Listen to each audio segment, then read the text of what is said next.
Gracias, Padre Dios, por la vida, por la salud, por la provisión. Gracias por la protección, Señor. Gracias, Padre Dios, por el gozo eterno que tú has puesto en nosotros para honrar, glorificar, alabarte y exaltarte. Padre bueno, en el maravilloso nombre de tu Hijo amado Yeshua Mashiach, te pido la anuencia de tu Ruach con tu Santo Espíritu al enseñar y predicar tu palabra hoy. Que no sea palabra de mi carne, que no sea palabra de mi mente, Señor, sino que sea esa palabra que tú quieres enseñarnos hoy. Lo que tú quieres que nosotros escuchemos, te pedimos hoy, Dios Todopoderoso. Ayúdanos a abrir nuestro entendimiento, a tener discernimiento hoy a tu maravillosa palabra. Te lo pedimos, Padre Dios, en el nombre que es sobre todo nombre, nombre en el cual se doblará toda rodilla y toda lengua confesará que Yeshua es el Mashiach, que Jesús es el Cristo. Amén, amén y amén. En todo el globo terráqueo,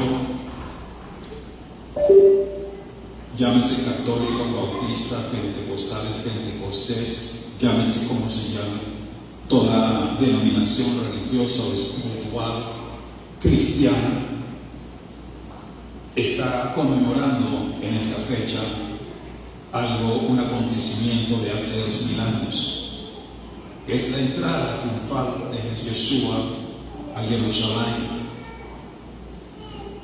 En la mayoría de los templos hoy se predicará o se está predicando sobre la entrada triunfal de Yeshua a Jerusalén. Y eso es bueno. Eso es bueno, tener ese grato recuerdo de tener el conocimiento y todo lo que significó esa entrada triunfal a Jerusalén por medio de nuestro Señor Jesucristo. Esta entrada a Jerusalén estaba confirmando ya una entrada sin retorno. Estaba confirmando una entrada sin retorno a Jesús para llegar a la cruz. Jesús ya en ese momento era famoso. Pero quiero recordarles algo muy interesante antes de eso, de que se estaba anunciando. En Juan capítulo 1, verso 29, Juan capítulo 1, verso 29, dice así: el siguiente día vio Juan a Yeshua que venía a él y dijo: he aquí el Cordero de Dios que quita el pecado del mundo. Agárrense de esa palabra, mundo. Significa todos. Significa todos. Tengan presente esa palabra, que quita el pecado del mundo general. Normalmente en la tradición hebrea, en la tradición del pueblo de Israel, desde la línea de Aarón, de los sacerdotes, se dedicaba un cordero que tenía que ser limpio, que tenía que ser especial, que sin manchas, sin igual, nada, ni sin defecto. Tenía que ser sin absolutamente nada de defecto, tenía que ser puro, inmaculado. Y ese era el cordero del sacrificio para limpiar o quitar el pecado del pueblo de Israel, de las 12 tribus de Israel. Ese era un cordero escogido. Pero Juan vio a Jesús que venía a él. Eran primos. Debe decirle que Juan, hijo de Zacarías, primo de Jesús, por el lado de la mamá de Jesús. Juan, hijo de Zacarías, que viene del linaje de los sacerdotes de Aarón. El sacerdote era el que tenía que recibir ese cordero verificar de que el cordero era apto, que era limpio, que era puro, que era inmaculado para el sacrificio. Y sobre ese cordero el sumo sacerdote pondría las manos sobre él, ungiría eso a ese cordero, y ese cordero haría la expiación del pecado de Israel. ¿Cuánto vio en ello? He aquí el cordero de Dios que quita el pecado del mundo. Juan desde ahí estaba anunciando lo que acontecería 3 años después. 3 años después lo que acontecería. Ahora, teniendo ese entendimiento, quién era ese cordero y por qué era ese cordero. Recuerdo que él entró a las aguas porque tenía que ser limpiado. Porque el cordero tenía que limpiar, lo tenía que purificar del todo. Y él entró al agua para ser bautizado. Era la preparación para que cuando llegara ese día en la cruz del Calvario, ese era el cordero que tenía que ser examinado. Y en ese sumo sacerdote, en ese momento escogido por Dios, era Juan, de la línea de los sacerdotes de Aarón. 3 años después, Jesús en ese momento estaba en el anonimato. Nadie lo conocía sino sus papás, y los que lo conocían donde creció era el hijo del carpintero con sus hermanos, lo conocían. Pero el resto del mundo en ese momento no lo conocía. Pero Juan lo distinguió viniendo de lejos y dice: este es el Cordero de Dios que quita el pecado del mundo.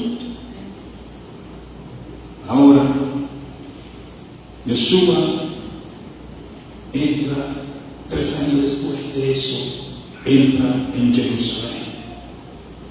Y vamos a la palabra.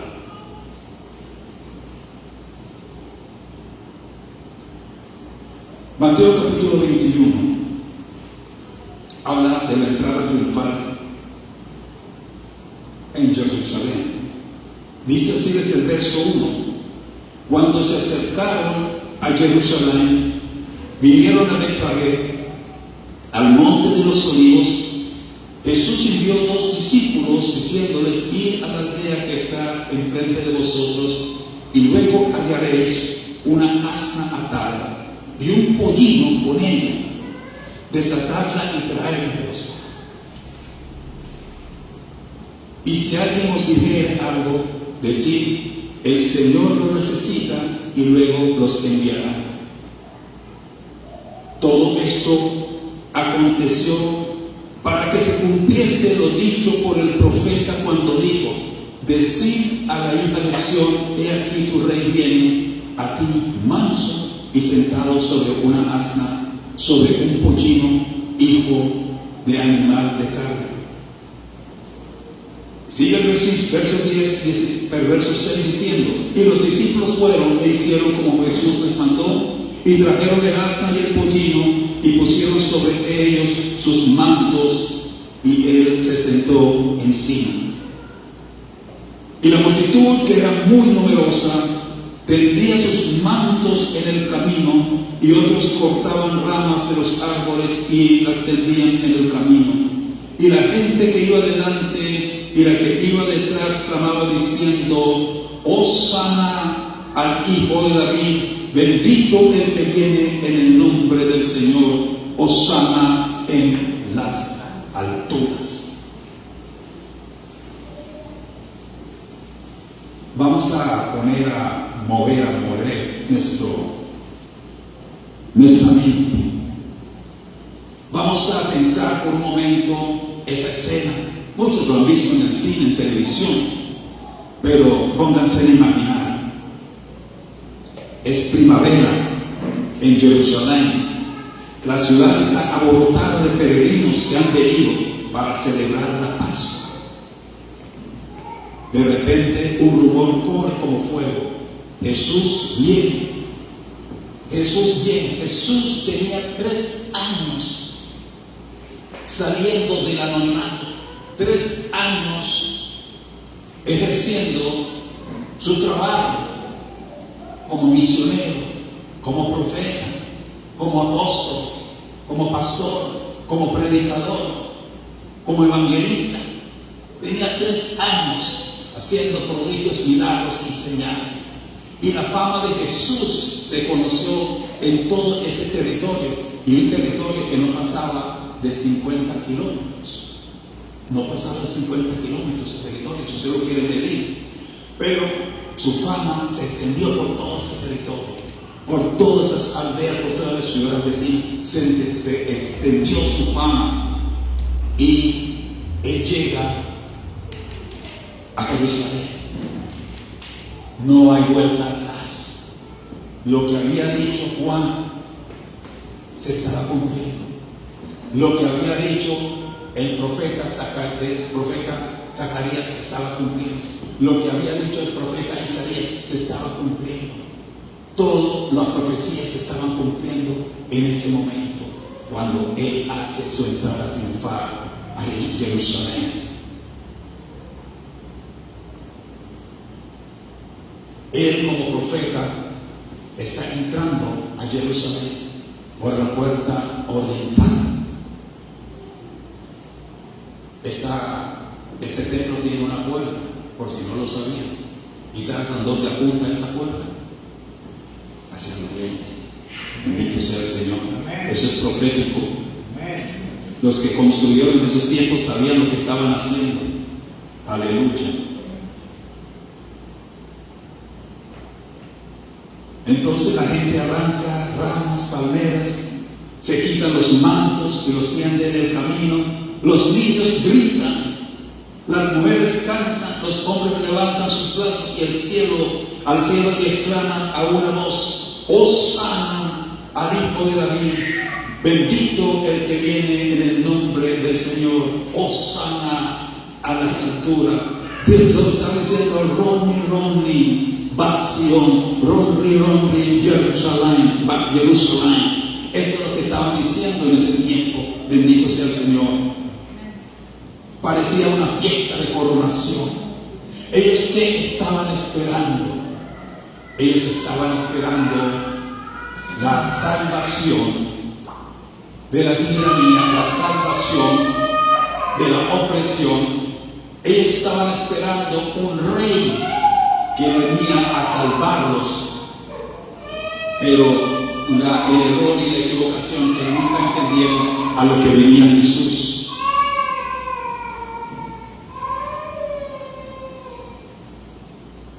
Pero hay una pregunta: ¿quién es realmente este rey que entra montado en un burrito prestado? Ni siquiera era de él, era prestado.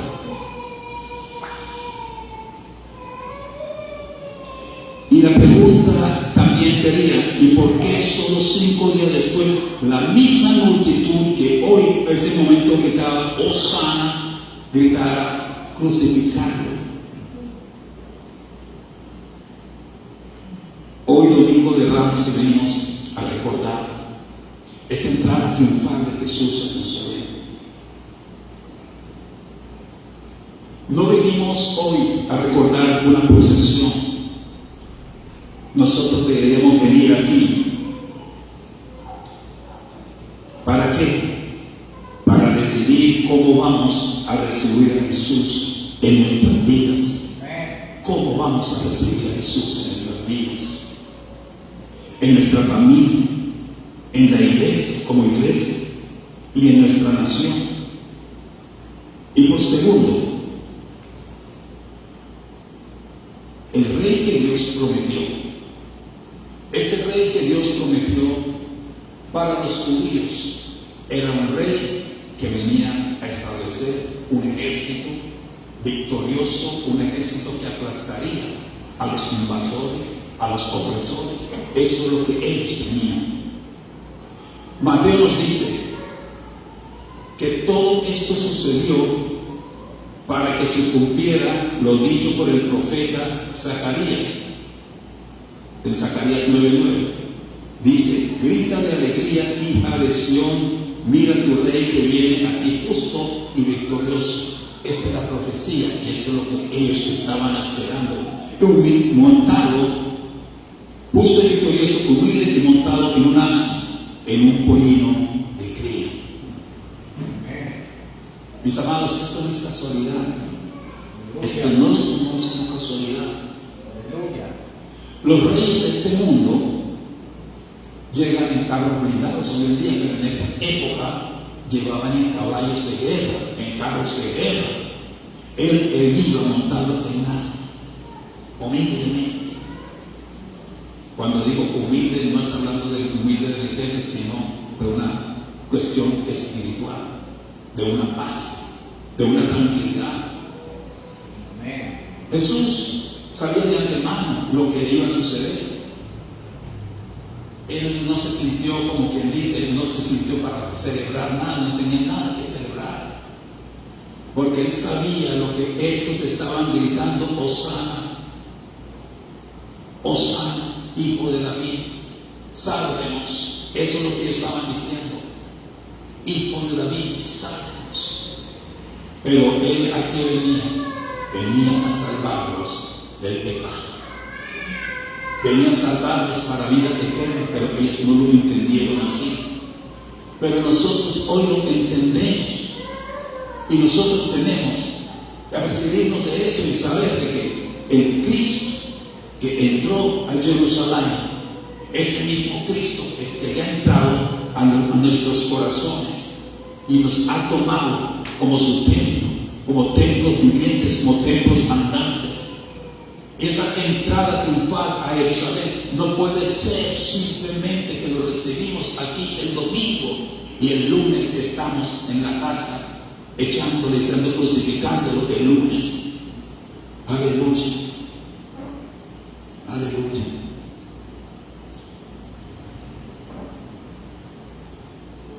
Déjame decirles que Dios no falla. 400 años antes ya había dibujado el cuadro exacto. Y hoy debemos preguntarnos: ¿estamos esperando un Mesías a nuestra medida o estamos dispuestos a recibir al Mesías que Dios envió? Segundo, hablemos del rey de la multitud, o el rey de la multitud, o que la multitud no entendió. La palabra Hosana significa literalmente sálvanos ahora. Y eso es lo que ellos andaban diciendo: sálvanos ahora. La gente quería un rey político que los liberara de Roma. Querían pan, querían poder y querían victoria militar. Por eso gritaban con entusiasmo. Ellos venían padeciendo y tienen una causa justa. Pero eso es lo que estaba en la mente de lo que ellos querían, pero no es lo que quería Dios para ellos. Nosotros queremos muchas cosas, anhelamos muchas cosas, pero le preguntamos a Dios: Dios mío, Padre nuestro, ¿tú qué anhelas para nosotros? ¿Qué es lo que tú quieres para nosotros? Ellos pensaban que Jesús venía a derrocar al César, al ejército romano. Pero lo que realmente vino Jesús era derrocar primero que todo el pecado y la muerte. Derrocar el pecado y la muerte. Por eso 5 días después, cuando Jesús no cumplió sus expectativas políticas, la misma multitud cambió el grito de Hosana a crucificarme. Y no solo era la multitud, los mismos discípulos. Pedro llegó a negarle 3 veces. Judas lo vendió por 30 monedas de plata. Los otros discípulos se dispersaron y se perdieron. Dejaron el polvo, se fueron, huyeron. Porque todos, absolutamente todos, ninguno entendió a lo que venía realmente Jesús. Nosotros tenemos nuestros propios pensamientos, nuestros propios conceptos, y queremos imponer a veces nuestro propio yo, nuestro propio concepto, nuestra propia ideología o la ideología de otros. Lo copiamos, pero nosotros tenemos que copiar la ideología de nuestro Señor y Salvador Jesucristo. Si es nuestro Señor El que va en el nombre del Señor. Y yo no puedo ir en el nombre del Señor diciendo algo que no es del Señor. Yo tengo que decir lo que es de Él, lo que Él dice que debe ser. Si somos de Dios, debemos hacer lo que dice Dios. Jesús, hijo de David, hijo de Dios, vino a cumplir una tarea, vino a cumplir una misión. Pero Él tranquilamente hubiera dicho: yo no entro a Jerusalén, porque yo sé que si entro a Jerusalén, de allí no voy a salir librado, no voy a salir vivo. Él tranquilamente pudiera decir: Padre, no, mande a otro. Pero en obediencia al Padre, Él entró. En obediencia a cumplir lo que se decía de Él en el Antiguo Testamento y lo que confesó Juan el Bautista sobre Él. He aquí el Cordero de Dios que quita el pecado del mundo. Este era el inicio de su final. Lo que dijo Juan era el inicio de su ministerio.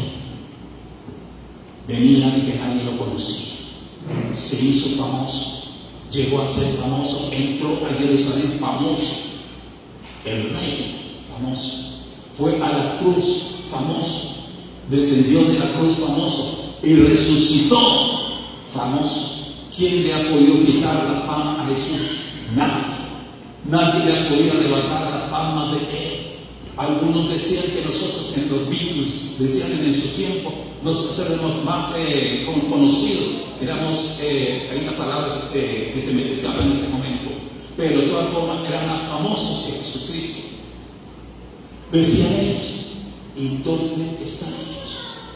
Su victoria, su triunfo era momentáneo. Reyes pasarán, presidentes pasarán, papas pasarán, de todo pasarán, pastores, evangelistas pasarán. Han habido pastores y evangelistas muy famosos de renombre, pero todos tuvieron que hablar de Jesús. Si no hubieran hablado de Jesús, no serían pastores ni ministros. Todos tenemos que hablar de Jesús. Yo no puedo venir acá a hablar de mí mismo, o venir acá a hablar del pastor Rubén, o hablar de cualquier otro pastor. Yo no puedo predicarlos a ellos, tengo que predicar a nuestro Señor y Salvador Jesucristo. Aleluya. Aleluya.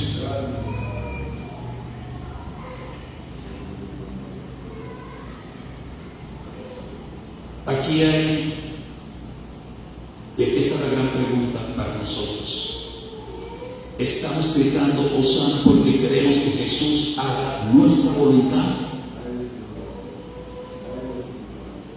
¿O queremos que Jesús haga la suya?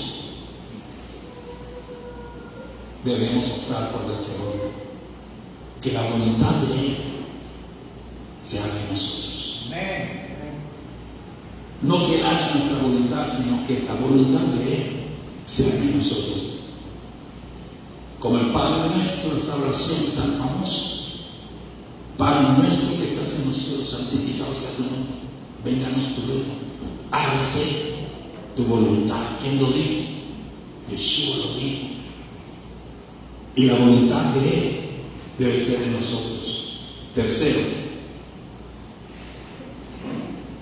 hablemos del Rey que sigue entrando hoy. Jesús no solo entró a Jerusalén, hoy quiere entrar en 3 lugares en nuestra vida. Primero, oye, hijo mío, dame tu corazón y mira tus ojos por mis caminos. Para entender a Dios y lo que Dios quiere enseñarnos, lo primero que tenemos que hacer nosotros es entregarle el corazón. No un pedacito. No, este pedacito es para fulano, este pedacito es para la iglesia, este pedacito es para el abuelo, este pedacito es para la abuela. No, tu corazón, primero que todo. Amén. Que Dios es muy egoísta, ¿cómo así? Pero lo que Él hizo en la cruz del Calvario no fue egoísta. El sufrimiento no fue egoísta, porque de tal manera Y dice Juan que quita el pecado ¿de qué? De todos. Y es para todos. Él no fue egoísta. Por eso cuando Él pide nuestro corazón, no lo tomemos como egoísmo. Es que Jesús no quiere entrar en nuestro corazón como un turista. Aquí hay una frase que el pastor lo usa a veces, que este es el lugar donde viene a descansar o algo así. Bueno, o sea que él viene de paseo como un turista y él pues se va. No, Jesús no quiere eso. Él no quiere montarse en Satena,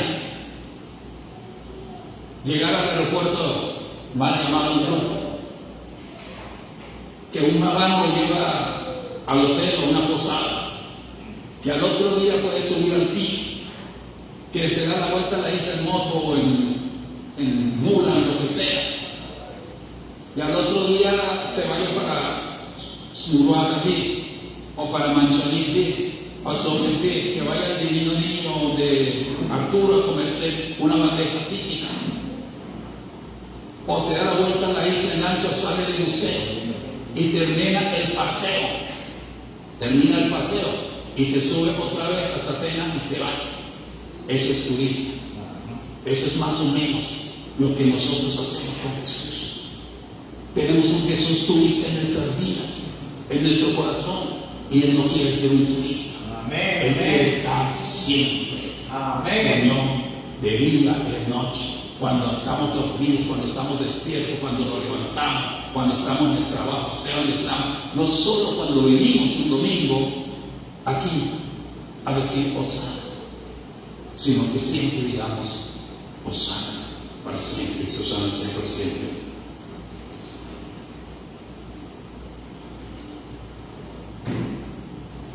La pregunta es, ¿hay áreas de nuestra vida donde todavía gritamos Hosana los domingos, pero el lunes dices, fuera de aquí?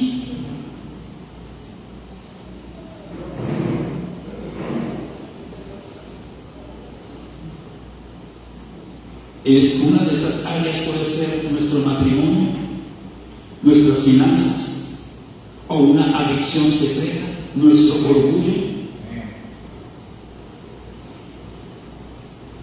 Una cosa que tiene nuestro Señor, Él no entra donde no es bienvenido, pero cuando Él entra, escuchen bien, cuando Él entra, trae shalom. Aleluya. Trae más. ¿Y por qué digo eso? Después de la crucifixión y la resurrección, estaban los discípulos con esa puerta cerrada, que no podía entrar ni siquiera una mosca, absolutamente herméticos estaban ahí. Y el Señor entra a ese aposento, símbolo de nuestro corazón. Él entra y Él dice, Shalom. Él dice, Shalom, paz. Y eso es lo que trae Jesús y quiere traer a nosotros, paz. Hay mucho agite allá afuera. Acabamos de pasar un agite tremendo en estos días, hace unas semanas. Estábamos yendo a las urnas a votar, pero antes de eso había como 2 o 3 meses de agite político, que la gente se dejaba hablar con uno con el otro, que uno no podía hablar con un político porque iban en los afectos, que mira, estaba hablando este con el otro. Había mucho agite, no había paz. Pero cuando uno tiene el shalom de Dios, uno puede hablar con el que sea. Amén. Uno puede hablar con el que sea. Esa es la gran diferencia que tenemos nosotros como creyentes, como cristianos. Nosotros no podemos seguir a como anda el mundo. No importa qué candidato está usted o qué candidato está usted, a mí no me importa eso. Yo tengo a Cristo, es mi candidato. Amén. Eterno. Y Él debe ser nuestro candidato eterno. Ya las dos cosas, mira, ¿cuántos alcaldes han pasado por elección, por voto popular? El otro día estaba haciendo la cuenta y con el que tenemos ahora son 13. Dentro de unos años, año y pico, terminará el actual y ya se está alimentando la campaña, ya se están hablando por ahí del posible o de los posibles, ya se está hablando. Otra vez tendrá el agite político a Providencia, pero nosotros como creyentes debemos tener la paz. Amén. Para hablar con el uno y hablar con el otro, escuchar al uno y escuchar al otro. Una vez que uno haya tomado su decisión, va a la urna y dice el que el Señor ponga en su corazón. Él nunca se equivoca. Amén. Gloria sea al Señor.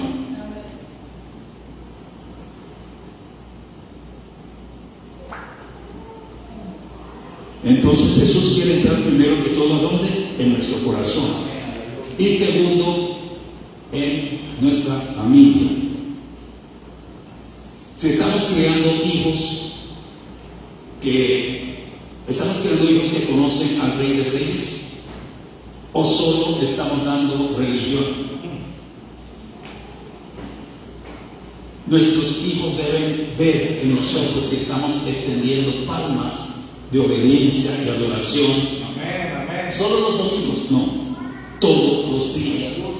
Y no solo en la hermana santa, como decía mi abuela, la hermana santa. No solo es Semana Santa, sino todos los días. Él también quiere entrar. Y por último, en la iglesia.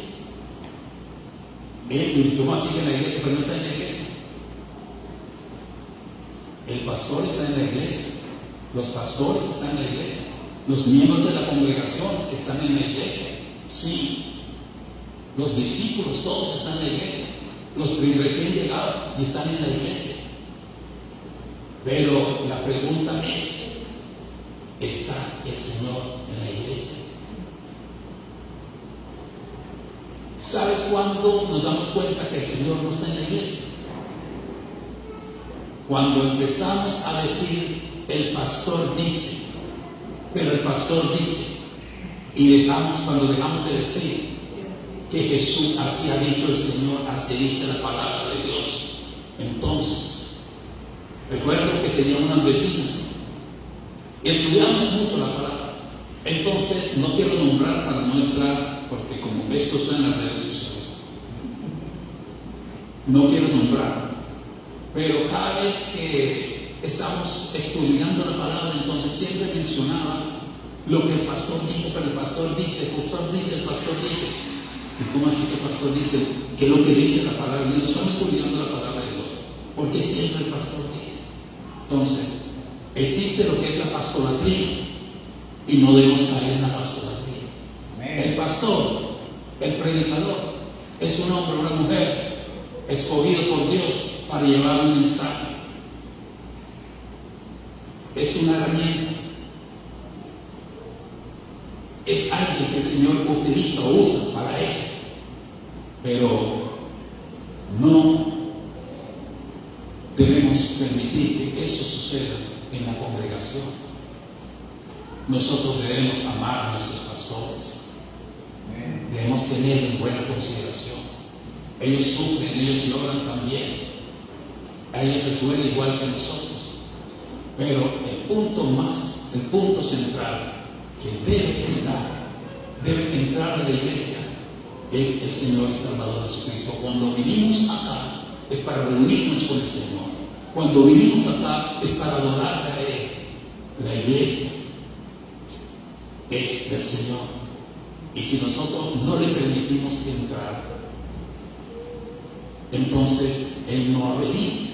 Pero cuando nosotros disponemos a decir, Señor, tú eres la persona más importante en este lugar, y no debemos cansar de decirle, Señor, tú eres la persona más importante en este lugar. No el predicador, no el pastor, no el salmista, sino que eres tú, Señor. ¿Alguien va a predicar este domingo? No, yo no voy. ¿Por qué? Porque vienes a ver al que viene a predicar. No vienes a escuchar lo que el Señor va a usar, va a decir a través de ese varón, a través de esa hermana o a través de ese hermano. Entonces, eso tiene que hacer la pastoratría y no estamos permitiendo al Señor entrar a la iglesia. Aleluya. Yo siempre he dicho, Jesús dijo, sobre esta roca edificaré mi iglesia. Nosotros no somos los dueños, somos la iglesia que es diferente. Somos la iglesia. Debemos permitir que Él entre en la iglesia, también en la nación. Nosotros debemos estar orando por la nación. Tenemos una célula de ciudadanía que se llama Colombia. Amén, aleluya. Vivimos en un departamento archipiélago que se llama San Andrés, Providencia y Santa Catalina. A veces oramos por Providencia, pero olvidamos orar por San Andrés. Si nosotros oramos solo por Providencia, vendrá gente de San Andrés también. Pero la gente que viene de San Andrés tiene que ser personas que Dios permite entrar y tengan al Señor en su corazón. Es todo el departamento archipiélago, es toda la nación. Nosotros debemos pedir al Señor. Nosotros necesitamos un avivamiento de verdad. Amén. No de palmas de plástico ni de procesiones vacías, sino de corazones que clamen. Oh, sálvanos ahora, Señor, pero sálvanos de nuestro pecado. No solo de nuestros problemas, tienes que salvarnos de nuestro pecado. Y volvemos otra vez. Este es el Cordero de Dios, y aquí el Cordero de Dios que quita todo el pecado del mundo. Cuarto punto.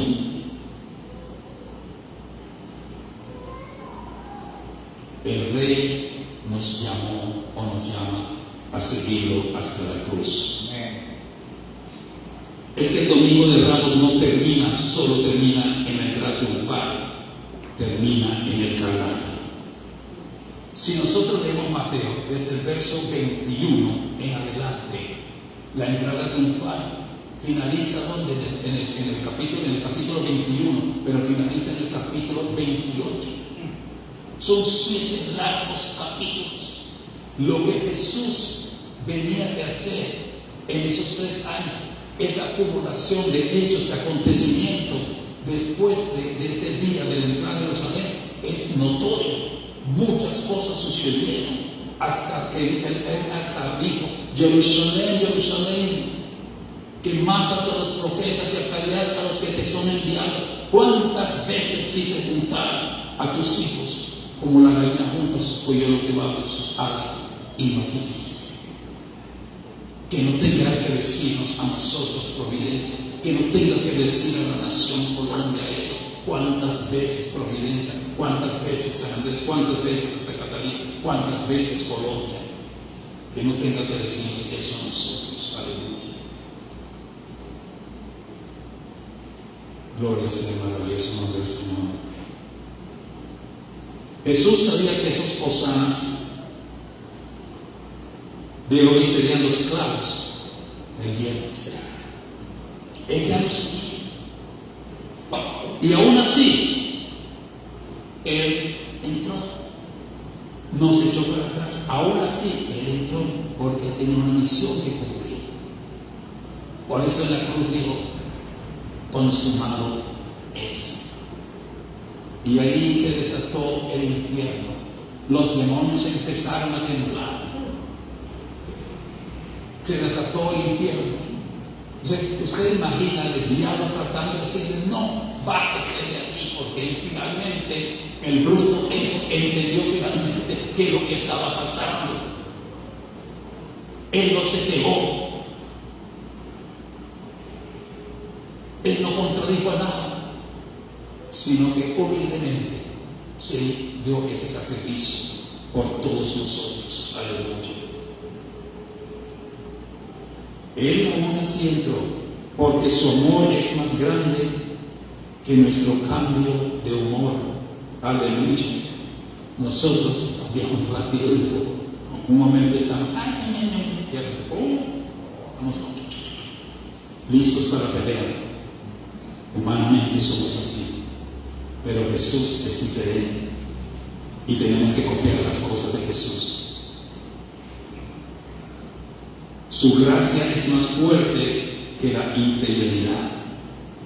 Hoy Jesús te dice lo mismo que le dijo a Jerusalén en Lucas 19, 41, 42. Si tan solo hoy conocieras lo que puede traerte paz. Aleluya. Iglesia, hoy no solo vamos a agitar las palmas, hoy vamos a entregar nuestra vida entera. Si nunca has recibido a Jesús en tu corazón, y cuando digo no te he recibido como tú realmente, como debes ser, este es el momento. No necesitamos un burro ni una procesión. Solo necesitamos abrir nuestro corazón. Amén. Y decirle: Señor Jesús, entra. No como yo quiero, sino como tú eres. Sé mi Rey, sé mi Salvador. Perdona mis pecados falsos. Perdona mis falsas hosanas. Hazme un verdadero discípulo que te siga hasta la cruz y hasta la resurrección. Y si tú eres ya creyente, este es el momento de que nosotros renovemos esa entrega hoy. Debemos quitarte los mantos de orgullo, extender nuestra vida como una alfombra, y debemos gritar con todo nuestro ser: Hosana, Bar David, bendito el que viene en el nombre del Señor. Y hoy haremos esta oración. Ahí donde están, pueden inclinar su rostro, decirle: Señor Yeshua, como ese domingo de Ramos, hoy abrimos la puerta de nuestro corazón. Entra con poder, reina con humildad, transforma nuestra alabanza en obediencia, y haz de nuestra vida, que nuestra vida sea una sana, que no cambie cuando vengan las cruces. En el nombre de Jesús, el Rey que viene. Amén y amén. Que el Señor les bendiga en esta Semana Santa. Que no sea una semana solo para recuerdos, sino una semana de encuentro real con el Señor, con el Rey de Reyes y Señor de Señores. Gloria sea nuestro Dios Todopoderoso. Amén.